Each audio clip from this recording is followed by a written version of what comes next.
tudo bem com vocês? Vanessa Rodinick passando para a nossa conversa da semana. E o assunto que a gente tem para discutir com os profissionais hoje é um assunto que tem preocupado muitas famílias. E eu acredito do fundo do coração que muitos professores também. As aulas online em término de ano letivo. Como trabalhar com esse cansaço dos alunos, com esse cansaço dos professores, né? Essa ausência de estar na presença, a ausência da presença, o quão difícil tem sido isso para todo o contexto. Vamos conversar um pouquinho sobre isso então, vem comigo, vamos discutir, refletir e juntos vamos entender o que a gente pode fazer para melhorar ou que colabore um pouquinho com esse contexto. Vamos lá?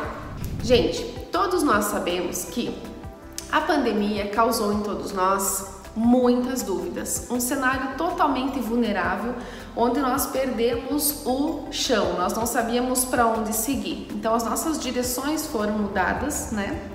A nossa metodologia por vezes precisou sofrer alterações, a forma de trabalho, a nossa dinâmica, a forma como nós trabalhávamos no sentido de organização pedagógica mudou. O que fazer quando o cenário presencial já seria em outubro, novembro, dezembro, os alunos já começam a dar descargas de cansaço na aula presencial. Imagina isso na aula online, né? Então fica muito mais difícil. Só que nós temos que pensar numa grande situação e num grande contexto que não é só o aluno que cansa. Nós estamos falando de seres humanos e o professor também é limitado. O professor também tem um conteúdo para entregar, do qual ele programa, do qual ele pesquisa, do qual ele planeja, do qual ele se organiza e ele entrega para o aluno, só que de uma forma online. O que ficou fora do controle do professor? Todo o acesso presencial. O aprendizado ele não se resume só em você pegar o conteúdo e passar para outra pessoa, em você pegar aquilo que você sabe e você entregar aquele conteúdo e acabou. Não, o aprendizado também é feito de interação, de troca de experiências, de diálogos, de estar com os pares, se inteirando, se integrando, flexibilizando a forma de pensar, de sorrisos, de abraços, de falas, de olhares. Tudo isso é necessário para que o aprendizado aconteça de maneira ampla, completa e significativa. Então, hoje, o que está dentro do controle do professor? Entregar o conteúdo. O resto é muito importante que a família entenda que tem que se ter uma parceria, principalmente agora, final do ano. E é isso que a gente vai conversar um pouquinho. Por quê? Porque no momento presencial já seria muito cansativo para o aluno, imagina online. Então os alunos eles têm tido a queixa sim de cansaço, não aguento mais ligar o computador, tá tudo muito exaustivo, eles estão no limite deles em relação a ficar ouvindo, a fazer a parte deles, porque tem que se ter uma garantia de que essa aprendizagem aconteça e essa garantia é o aluno que pode dar para ele mesmo, porque o professor está fora do controle do professor garantir isso, né? Então fica muito melindre falar sobre garantir ou não garantir a aprendizagem, de que forma isso vai acontecer. Então, para esse final de ano, novembro, dezembro, o que é importante a gente ter em mente? Primeiro, tentar manter o máximo de equilíbrio, né, emocional, equilíbrio mental, dentro de uma demanda que a gente sabe que é cansativa, que é exigente, que está exaustivo, todo mundo está no seu limite em relação a isso, né?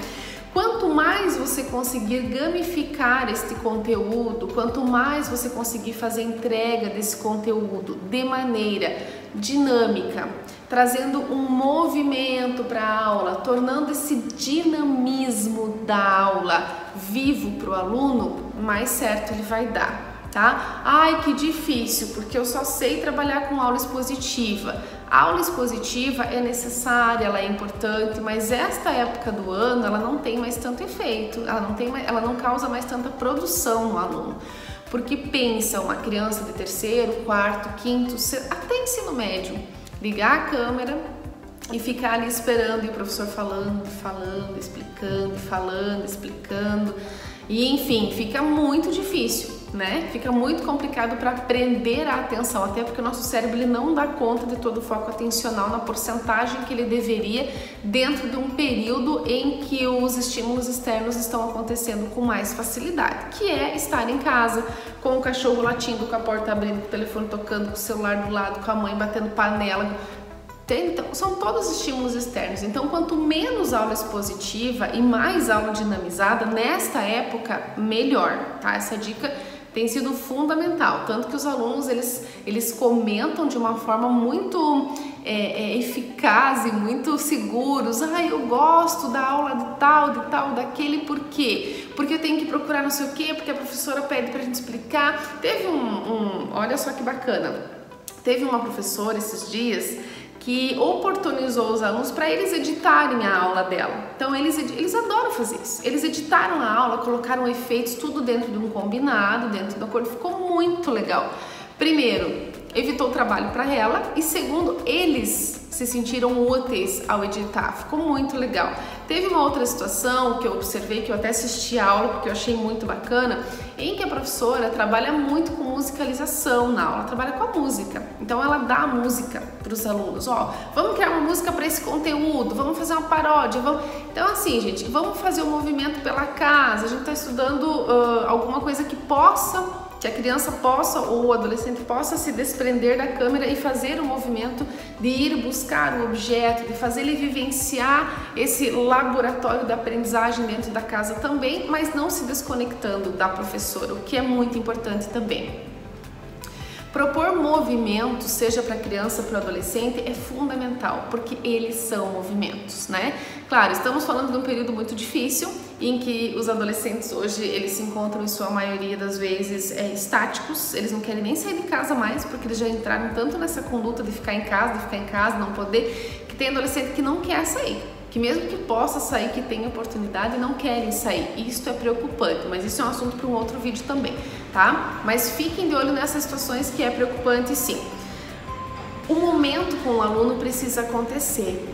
Então, na aula online, no final da aula, combinar com eles. Hoje a gente vai conversar sobre coisas que ele gosta, sobre objetos que ele tem, sobre cachorro, sobre o animal de estimação, sobre a perda de um familiar, sobre o que ele vai fazer no final de semana, sobre o que ele está compreendendo nessa aula online, sobre o que de tudo isso, que aprendizado ele tirou e o que o professor também tirou de aprendizado. Eu acho que isso é muito importante. E essa parceria professor-escola, ela precisa acontecer, principalmente nessa época do ano, em que o cansaço mental das aulas online está batendo. E não está batendo para um, para dois, é para a grande maioria e é para o profissional também. Então, ter a cautela de um equilíbrio emocional, tentar conduzir de uma forma criativa para você também, para o professor também, para que te traga menos cansaço também. Mas tudo que exige muito me cansa, só que tudo que exige muito tem um efeito muito maior na aprendizagem, E o que eu quero que o meu aluno aprenda não só entregando o conteúdo, mas fazendo com que ele viva aquilo, e para isso eu preciso ser dinâmico, gente, tá? Eu preciso dinamizar, eu preciso fazer com que ele experiencie essa aprendizagem, isso é muito importante. Outra coisa que ajuda muito, tá? Além do momento que você vai ter com eles, além de dinamizar a aula, além de propor o movimento, além de musicalizar a aula, de propor tudo isso dentro do contexto online em pleno novembro e dezembro, o que também ajuda muito e traz o aluno muito para você é o desafio. Desafie o aluno, desafie no recreio, desafie a atividade, proponha desafios, mas não aquele desafio impossível da criança resolver que vai só causar frustração e depois disso não vai ter um resultado. Causa frustração, ok, mas proponha o depois disso, tá? Porque a frustração pela frustração também não vale nada. Agora, frustrar, causar o desafio, frustrar para criar uma expectativa positiva e chegar num resultado comum, ótimo. É isso que a gente precisa, para que o seu vínculo com o aluno também se fortaleça no processo. Não é porque está online que você não tem vínculo com ele. Tem alunos, por exemplo, que falam claramente, eu não vejo a hora que chegue tal dia que eu tenho aula online com a professora tal. Eles amam, ou com o professor tal. Olha que bacana ouvir isso, Então, é preciso, sim, fazer essas retomadas, conversar com eles e desafiá-los, inclusive no momento do recreio, tá? É muito importante. Pessoal, o prof vai sair pro recreio, mas vou dar um desafio para vocês aqui nesses 20 minutinhos, depois a gente volta e a gente vê quem que ganhou, quem que teve a possibilidade né, de acertar as respostas, enfim, é muito importante nesse contexto, gente. É uma época do ano em que é muito melindre, muito cautelosa, é uma época muito difícil, todos estão cansados, mas a entrega da proposta não pode parar. Então vamos em frente, é difícil? Contem com a gente, se tá difícil, entrem em contato, vamos dinamizar, vamos movimentar, vamos dar vida para esses alunos, porque depois de tudo isso ainda vem todo o processo de como avaliar essas crianças no momento online para passá-las para um próximo período, né, gente? Contem com a gente, nos sigam, se inscrevam no nosso canal, nos sigam nas redes sociais e deem essas sugestões para os próximos vídeos que nós estamos à disposição. Um grande abraço e até a próxima. Tchau, tchau!